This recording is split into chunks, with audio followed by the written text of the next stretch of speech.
Hello, my name is Kimatina. This screencast will go over the Preferences menu option in Google Forms. In your Google form, you can set up defaults so that you can carry those settings over into new Google Forms. This will allow you to set it up one time and keep the settings the same way for each additional form. So in order to do this, you click on the three-dot menu and you go down to the Preferences menu option. In here, you can set up default settings. So if you wanted to make every question required, you just enable the checkbox.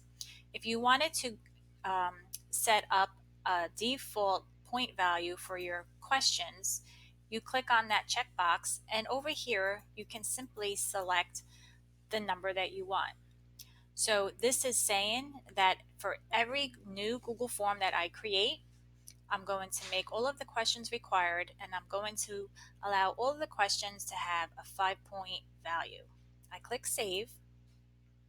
Now when I add a question, you will notice automatically it adds the 5 point value to the question, and you can see that the required toggle switch is enabled. I hope you found this screencast helpful.